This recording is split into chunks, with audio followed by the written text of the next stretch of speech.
বাস্তবে কোনো দেবদেবীগণ বৈষ্ণব অপমান সহ্য করতে পারে না।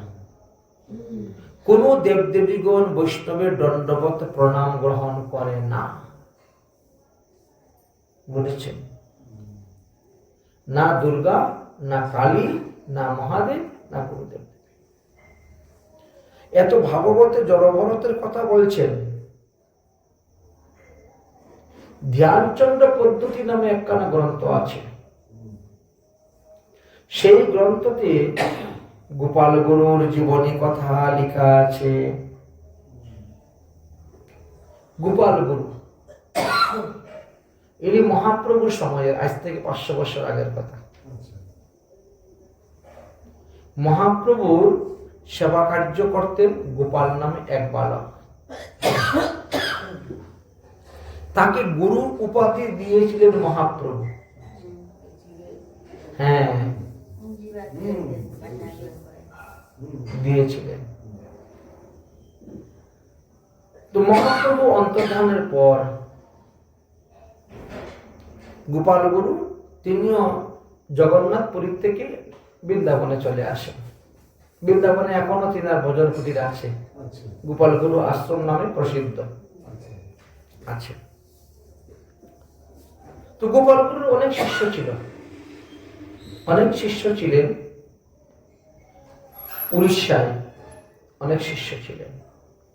তার মধ্যে এক শিষ্য হলো ধ্যানচন্দ্র, প্রধান শিষ্য ধ্যানচন্দ্র। তো গোপাল গুরু বৃন্দাবনে এসেছেন, মাদুকরি করে খান, গিরিরাজ পরিক্রমা করেন, ভজন করেন। একবার বিরাট অসুস্থ হয়েছেন তিনি। এমনই অসুস্থ হয়েছেন যে চলাফেরার মতো নেই। এখন কথা হলো, বৃন্দাবনে সাধুদের কাছ থেকে আমি সেবা গ্রহণ করব না, মনে মনে ইচ্ছা। বৃন্দাবনের বনবাসীদের কাছ থেকে আমি সেবা গ্রহণ করলে আমার অপরাধ হবে, পাপ হবে। আমার এখন পায়ে ব্যথা করতেছে, এক সাধু এসে আমার পা টিপে দিবে, সাধু এসে পায়ে তেল লাগিয়ে দিবে, এটা ভালো? অপরাধ হবে। এই জন্য তিনি শিষ্যর কাছে চিঠি লিখেছেন, ধ্যানচন্দ্র আমি খুব অসুস্থ, তুমি তাড়াতাড়ি আসো, আমার সেবা শুশ্রূষা করার মতো এখানে তো কেউ নেই, তুমি আসো। ধ্যানচন্দ্র তো চিঠি পেয়ে পাগলের মতো ছুটছেন। গুরুদেব অসুস্থ, ওনার কাছে কেউ নেই দেখা সাক্ষাৎ করার জন্য, কারণ বৃন্দাবনে ওনার কোনো শিষ্য নেই। শিষ্য যারা আসতে বাইরে ছিল, এই জন্য তিনি পাগলের মতো ছুটছেন। কিন্তু ছুটতে ছুটতে যখন বন বিষ্ণুপুরে এসে প্রবেশ করেছেন, ঝাড়খণ্ড জঙ্গল, ঝাড়খণ্ডের জঙ্গলে যখন ঢুকেছেন বন বিষ্ণুপুর, ওখানে ঢোকার পর একদল ডাকাত তিনাকে ধরে ফেলছিল। ওই ভরতের মতনই একদল ডাকাত ওনাকে ধরে ফেলছে। ধরে ফেলে নিয়ে মা কালীর ঘরে ঢুকিয়ে দরজা বন্ধ করে তালা মেরে দিয়েছে। আগামী অমাবস্যা দিন তার বলি হবে। এখনো 3-4 দিন বাকি আছে। আজকে তো মাত্র দ্বাদশীকে ত্রয়োদশী যাচ্ছে, দেরি আছে। আজকে ত্রয়োদশী, কালকে চতুর্দশী, পরশু দিন অমাবস্যা। তো অমাবস্যার দিন বলি হবে, ওনাকে ধর দিয়েছে। তিনি তো বলছেন, আরে ভাই ছেড়ে দাও, আমি আমার গুরুদেবের সেবা করার জন্য যাচ্ছি, আমার কাছে কিছুই নেই টাকা পয়সা। সাধু মানুষ তো, সাধুদের কাছে টাকা পয়সা, ডাকাইতে তো ডাকাতি করে টাকা পয়সা। বলছে তোমাকে ডাকাতি করার জন্য নেই, তোমার বলি দিয়ে মায়ের পূজা করার জন্য। ধ্যানচন্দ্র বড় চিন্তার মধ্যে পড়ে গেছে, হায় হায় রে, এই কোন জন্মে কোন পাপ করেছিলাম, এখন মা কালীর সামনে আমার বলি হতে হবে। গিয়ে রওনা হয়েছি গুরু সেবা করব। গুরু সেবা তো আর হলো না, এখন তো দিকে মা কালীর সেবায় লেগে যাব। মা কালীর সামনে বলি হচ্ছে মানে মা কালীর সেবায়। মা কালীর সেবায় বলি দিয়ে তো লেগে তো কোনো লাভ নেই। ও বৈষ্ণবী, কিন্তু এমনিতে বলে বৈষ্ণবী। বৈষ্ণবী রূপ তো আলাদা। ও রূপটা, আচ্ছা আচ্ছা, হ্যাঁ বুঝতে পারছি। কালীর বৈষ্ণবী রূপ যেটা, ওটা তো আলাদা রূপ। এ তো অবৈষ্ণব। অবৈষ্ণবের সেবায় দেহ লাগিয়ে কোনো লাভ নেই। কিন্তু এখন দেখছি আমার দেহটা অবৈষ্ণবের সেবায় যাবে, বড় চিন্তার মধ্যে পড়ে গেছে। চিন্তা করতে করতে কুল কিনার পাচ্ছেন না, আর একদিন বাকি আছে, কালকে সকালে বলি। ধ্যানচন্দ্র চিন্তা করতে করতে রাত্রিবেলা মাথার মধ্যে একটা বুদ্ধি এসেছে যে অবৈষ্ণবকে বৈষ্ণব বানানো তো আমাদের কাজ। সাধুদের কাজই হলো সাধুরা অবৈষ্ণবদেরকে বৈষ্ণব বানাবে। তাহলে মা কালী যখন অবৈষ্ণব, তাকে আজকে বৈষ্ণব বানাই দেই। আর তারপরে যদি তার কাছে বলি দেয় তো বৈষ্ণব সবাই তো দেহটা গেল, ক্ষতি তো নাই, লাভ হবে। মনে মনে সিদ্ধান্ত করলে নিলেন। ঝুলার থেকে বের করে তিলক দাদুর সঙ্গে দিয়ে দিলেন মা কালীর। মাটি আছে তো সাধুদের সঙ্গে তো সবসময় মাটি থাকে। ঝুলার থেকে খুলে দাদুর সঙ্গে তিলক করে দিয়েছেন মা কালীর। গলার তো অনেকগুলি মালা, ওখান থেকে মালা 3টা খুলে মা কালীর গলায় লাগিয়ে দিয়েছেন। তুলসীর মালা, তুলসীর মালা গলায় দিয়ে দিয়েছেন, আর দাদুর সঙ্গে তিলক করে দিয়েছেন। আর মা কালী ডাইন কানের মধ্যে গিয়ে দীক্ষা মন্ত্র দিয়ে দিয়েছেন, কৃষ্ণ মন্ত্রে দীক্ষা দিয়ে দিয়েছেন। মূর্তি, ওই মূর্তি জাগ্রত মূর্তি তো, ডাকাইতের মা কালী একেবারে জাগ্রত, দীক্ষা দিয়ে দিয়েছেন। যা বেটি, আজকে থেকে তুই বৈষ্ণবী হয়ে গেলে আর আমার চিন্তা নাই, কালকে যদি বলি দেয় তো বৈষ্ণব সেবাতেই যাবে শরীর।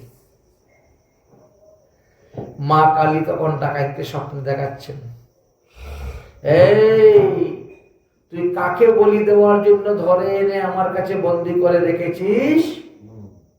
তুই যাকে বন্দি করে রেখেছিস সে তো আমার গুরুদেব।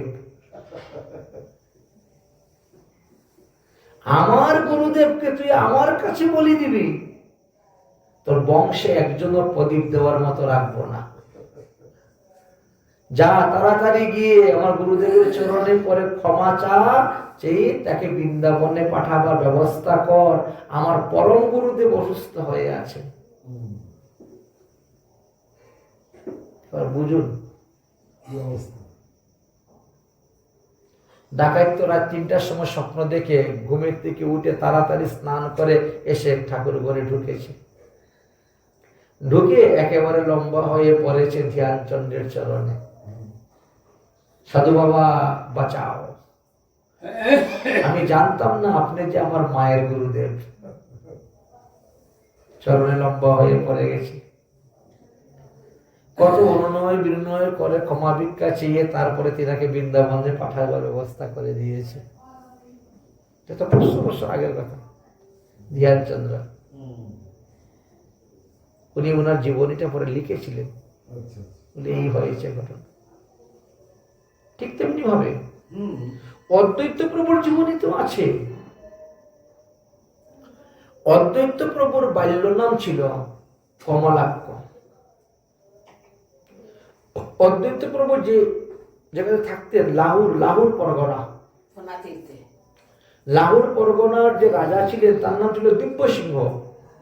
দিব্য সিংহের পুত্র আর অদ্বৈত প্রভু 2 বন্ধু।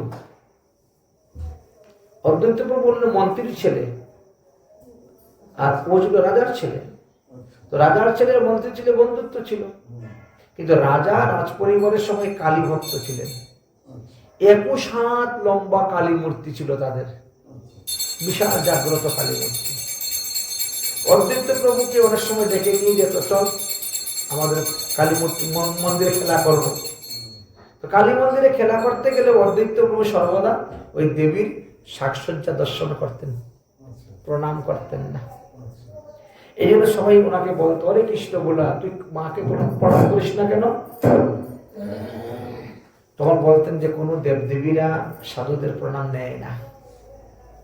সাধুরা যখন প্রণাম করবে কোন দেবদেবীকে, তখন ওই দেবদেবী মূর্তি থেকে অদৃশ্য হয়ে চলে যাবে, থাকবে না, ওই মূর্তি থেকে চলে যাবে দর্শন হয়।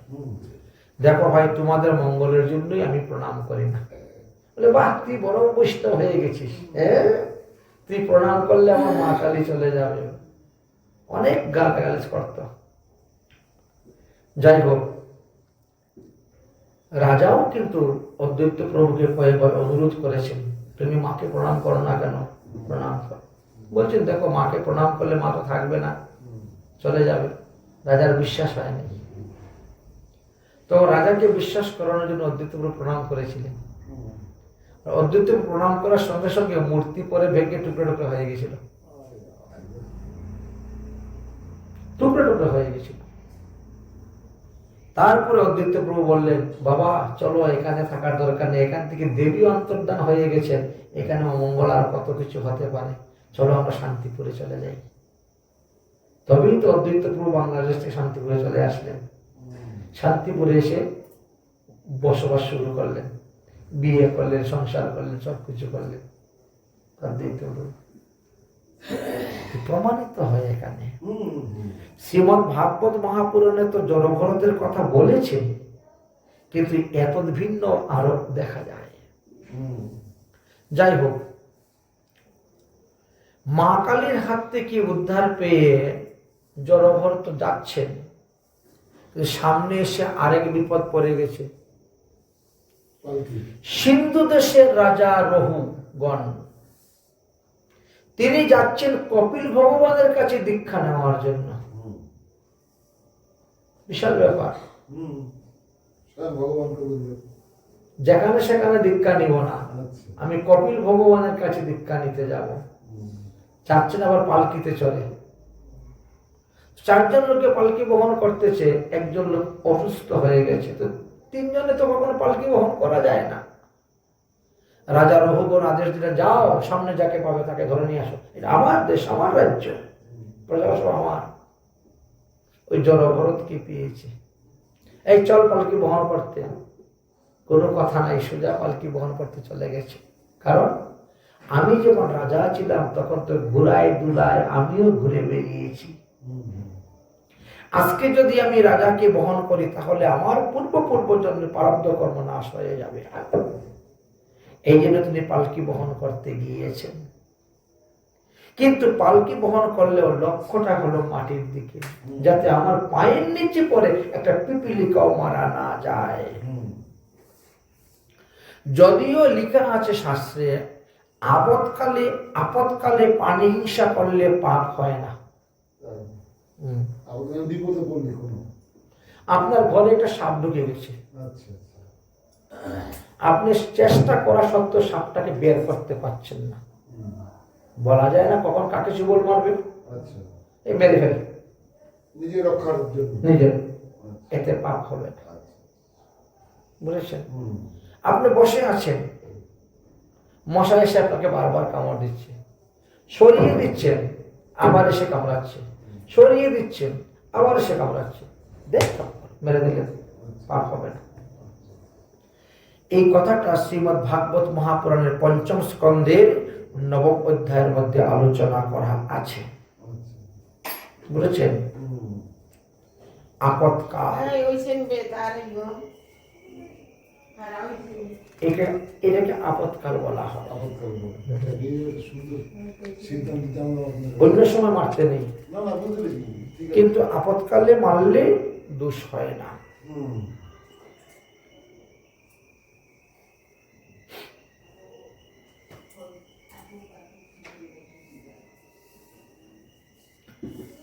যাই হোক,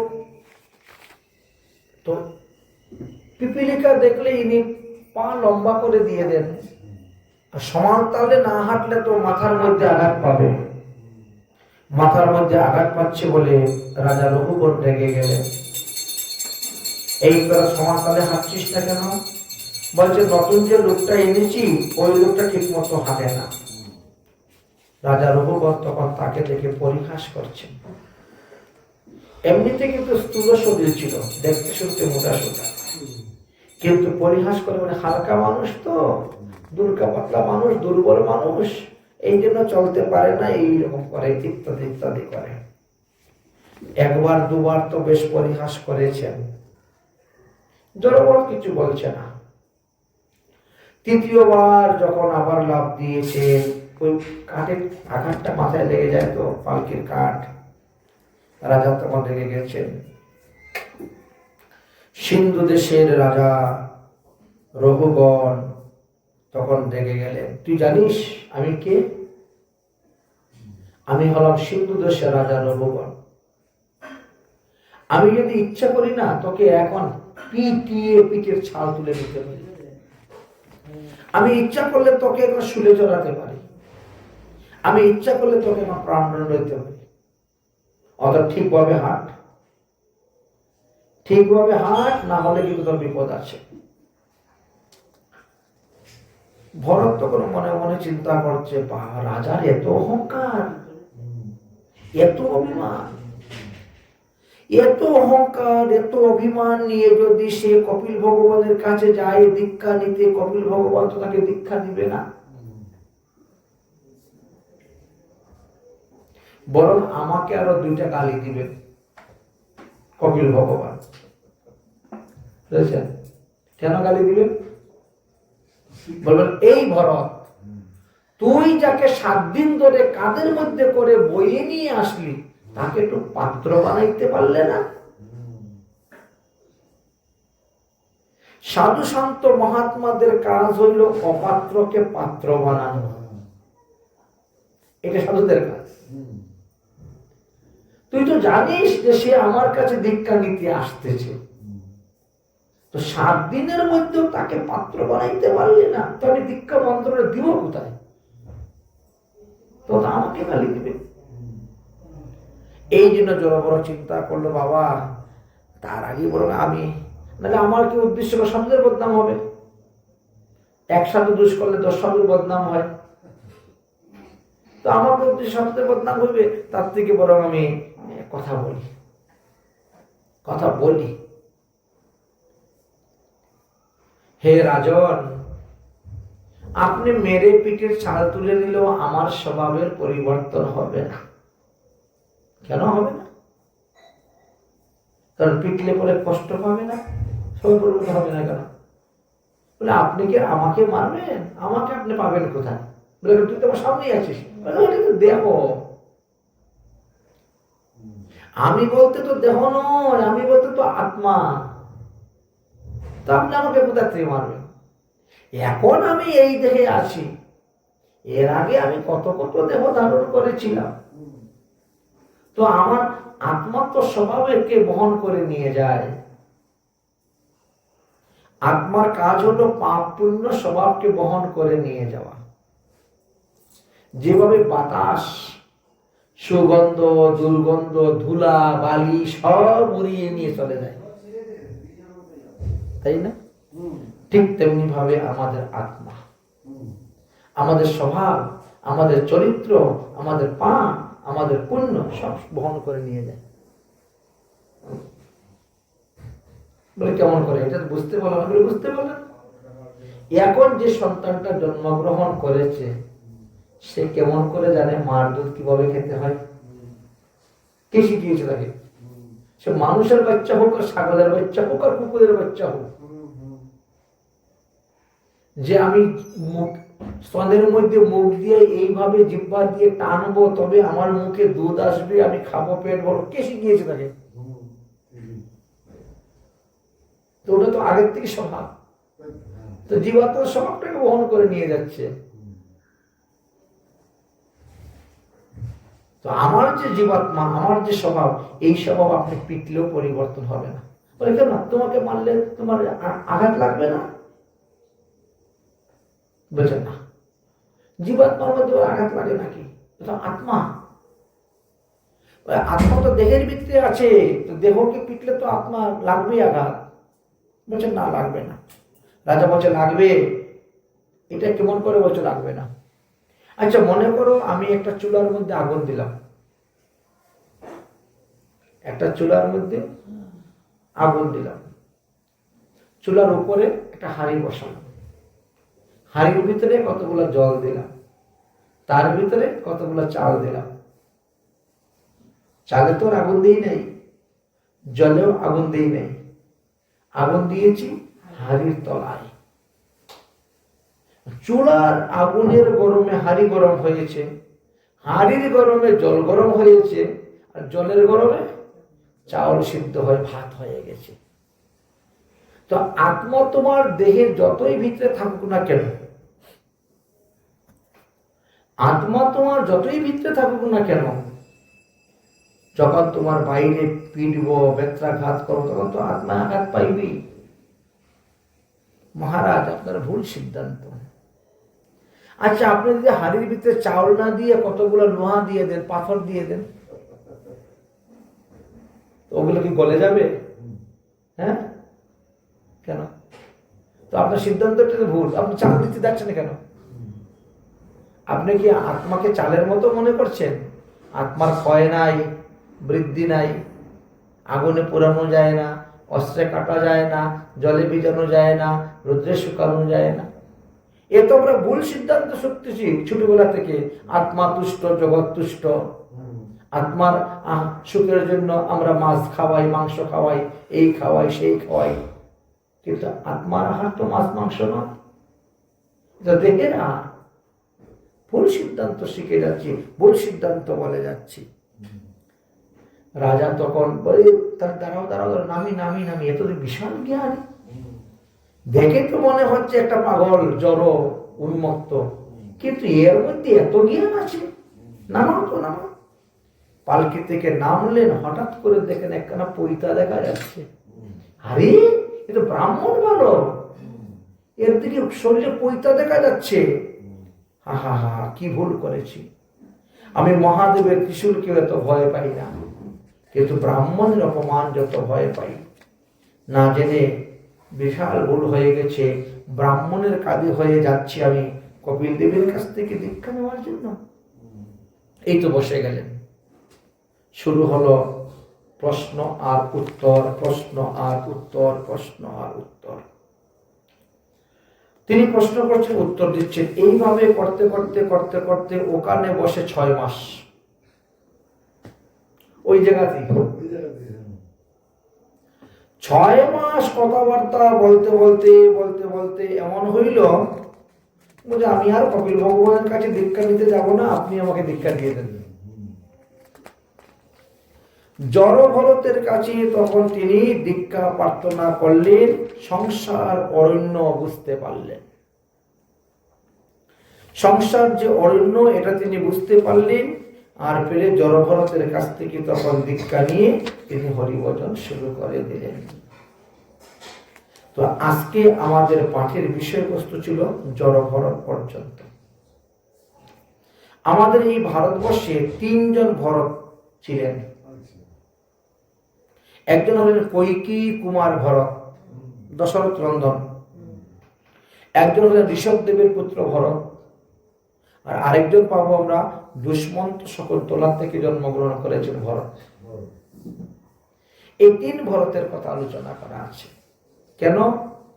এক ভরত ভক্তি যুগের দ্বারা ভগবানকে পেয়েছেন, আরেক ভরত জ্ঞান যুগ অবলম্বন করে ভগবানকে পেয়েছে, আর আরেক ভরত কর্মযুগ অবলম্বন করে ভগবানকে পেয়েছে। এই সপ্তদূপা পৃথিবীর মধ্যে আমাদের ভারতবর্ষ হলো শ্রেষ্ঠ। ভারতবর্ষ হলো কর্মভূমি। এখানে যে যেমন কর্ম করবেন তেমন ফল পাবেন। যার কারণে দেবতারাও বাঞ্ছা করে ভারতবর্ষে এসে মনুষ্য হয়ে জন্মগ্রহণ করার জন্য। দেবশরীরে তো ভোজন হয় না, এই জন্য তারা বাঞ্ছা করেন যে ভারতবর্ষে এসে আমরা জন্মগ্রহণ করব, সাধন ভোজন করব। আগামী করল আমরা ভরতের বংশ আলোচনা করব, যে এই ভরতের বংশে আর কে কে রাজা হয়েছিলেন, কিভাবে কি করেছেন। তাই আজকের মতো ভাগবতীয় কথা আমরা এখানেই বিশ্রাম দিচ্ছি। বলো শ্রীমদ্ ভাগবত মহাপুরাণ কি জয়। জয় শ্রী রাধে শ্যাম নিতাই গৌর হরি। জগৎ